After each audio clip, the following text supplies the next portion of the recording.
The Tao of Self-Confidence, episode 875. Welcome to the Tao of Self-Confidence, where I share stories of amazing women who have discovered their inner journey to self-confidence.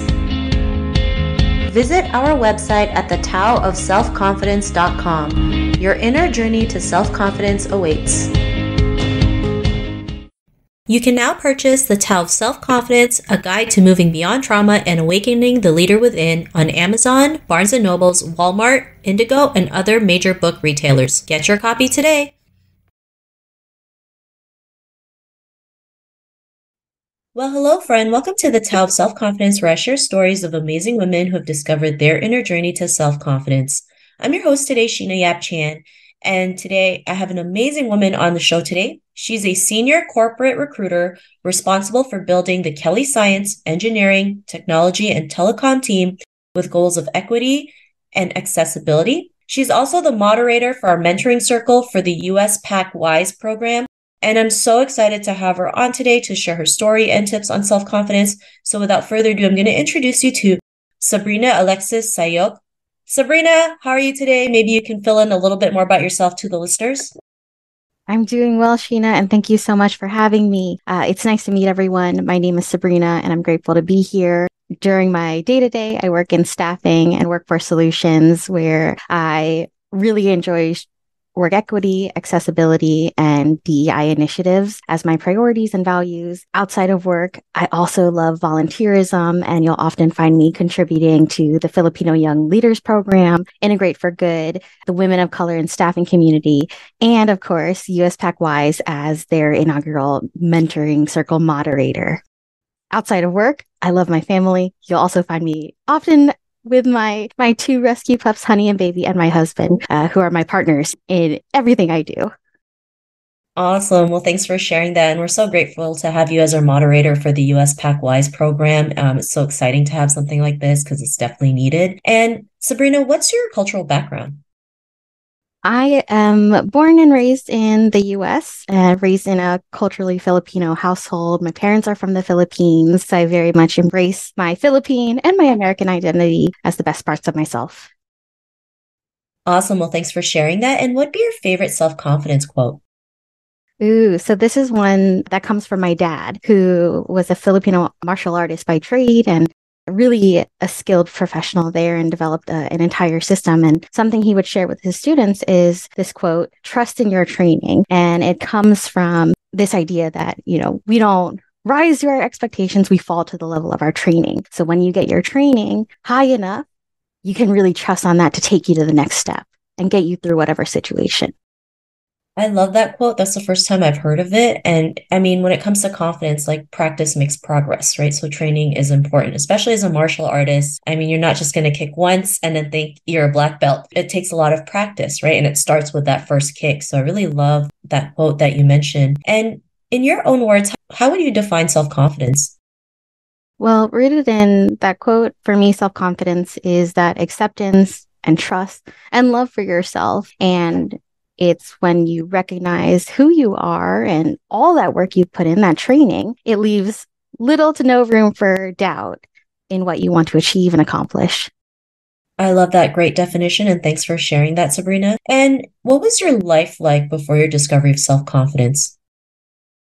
I think I'm very fortunate that with my family and my upbringing, I came with a pretty high standard of self-confidence with just so much love and support from my parents and my family. At the same time, was still a work in progress for me, and I didn't quite realize how stressful my life was before my actual sort of discovery. And I went through this more as I was first transitioning into my professional career, where I'm a first-generation professional, an underrepresented professional, and there are so many firsts that I experience and have to overcome, and tons of situations where I felt like the only one, where I've been the only one, that made me struggle with imposter syndrome and just feeling like I didn't belong. And I know that there were opportunities that I didn't pursue because I was that scared of rejection and failure. So it was stressful and it was limiting. Thanks for sharing that. And I think we all felt that way, right? Especially coming to America and Canada, sometimes being the only person of color or being the only Asian woman in a room, it can be daunting, right? And we feel like, oh my gosh, the imposter syndrome kicks in, right? Feeling we're not good enough, or how did we even get here? But sometimes it can be a great thing because you can be like, I can be the first one to go out there and just make it happen. And I know rejection and failure can be another indicator of us not moving forward. But if we use that to our advantage, just imagine how much we can accomplish. Because regardless, we're going to get rejected, we're going to go through failures. But there are also the building blocks for confidence and courage. And what was that moment in your life when you felt confident, when you realized, I could do this regardless of the circumstances? I may be the first in everything, but I know I can get this done. I can be the confident person that I am today. What was that aha moment for you? For me, this was pretty recently, actually, in 2021. So I'm very close with my family, and you'll hear me talk about them a lot because of how much it's shaped who I am and what my values are today. And one of the first points was that I lost my dad unexpectedly in 2017, and we were, of course, very close. And then I was a caregiver for my mom throughout 2021 while she was navigating a cancer diagnosis and treatment. And I'm grateful I got to be there with her every single step of the way, through every appointment, surgery, follow up. And thankfully, she's doing very well today and very healthy. But the thought of losing both my parents before I turned 25 was a huge wake up call for me. I was going through life, achieving and doing as I thought I was supposed to do. But it was that moment where I realized that nothing in life is guaranteed, not my health, not my money, not my time, nothing. And that told me that I need to be present in the moment and I need to enjoy the moment because tomorrow it's not always on the table. Thanks for sharing that. And that's so true. Life is so short. We never know what's going to happen. And I had a similar situation where my aunt suddenly passed away. And, she was able to do everything she ever wanted to do in her 50s, travel, go scuba diving, go skydiving. And when most people in that age, are thinking about retirement or settling down, she was the total opposite. And of course, family members are like, why are you doing that? You're too old. You're going to get hurt. But she was able to forge her own path in her own way. And so I realized after that, it's like I needed to do something for myself and create this impact and go out there and make it happen because I didn't want to look back and regret anything, right? I can honestly say that I have done everything that I could ever want and have no regrets. Like if I left this earth tomorrow, no regrets. And I think that's very rare for a person to say. So I love, as unfortunate as it is that, your father passed away, it's also helped you realize your potential to go out there and be the person that you are today. And because of that, what's your life been like now? It's been insane in the best way possible. Going through that reflection and that realization, I thought critically about my life, who I am and who I want to be. And a lot of people called this my quarter life crisis because I was 24, 25 at the time. And from that conversation, I realized that I want to be proud of myself all the time. And I want to, as you just shared, I don't want to live with regrets and I want to make the most of the time that I do have right now.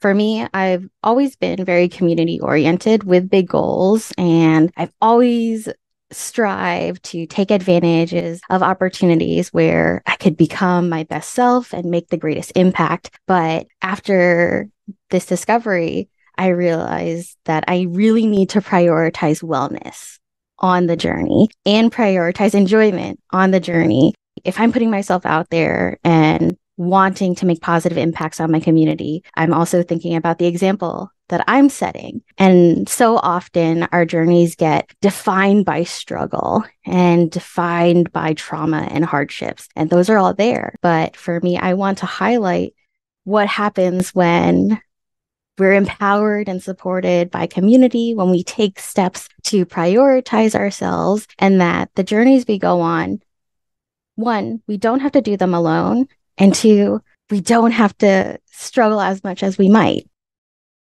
Thanks for sharing that. And if our listeners were tuning into your episode and they're in a similar journey to self confidence, what'd be that one tip you would give to them?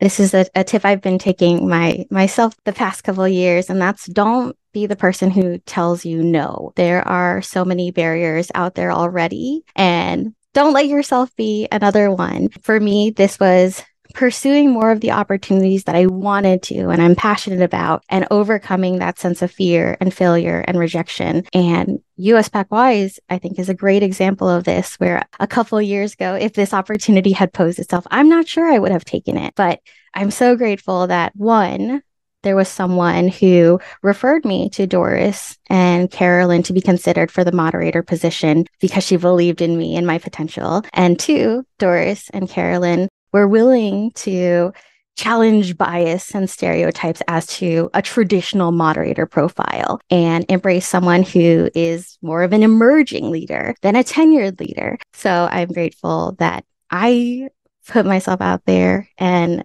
an incredible new opportunity is coming from it. And worst case scenario, it didn't work out. And that would have been fine too. But I'm grateful it did. I'm so grateful it did too. I'm glad you're our moderator. And yeah, sometimes you just have to say yes, even if you're scared, even if you think you're not qualified. I think as women, we have to realize we're more capable than we realize. And, sometimes you just gotta say yes and we can literally figure it out along the way. I mean, we don't have to have everything 110% figured out because men don't. Trust me. Men just go out there and do it. While women, we still overthink, we still resist a lot. And I'm guilty of it sometimes too, trust me. Like, even though I talk about confidence, like talking about confidence is super easy. I can go all day, but taking action is like a whole new thing. And so I push myself constantly.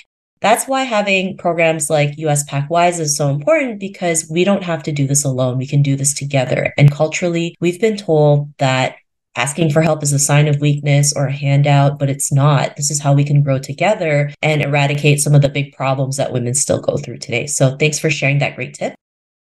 Oh, I love that. And what it makes me think of too is how the role of our community, what the role of our community plays in our self-confidence. And something I like to share with people is, for me, it feels like I get to go through life with a safety net where I am so confident that there's no way I could possibly fail when there are people out there who love me this much and are believing in me this much and supporting me this much.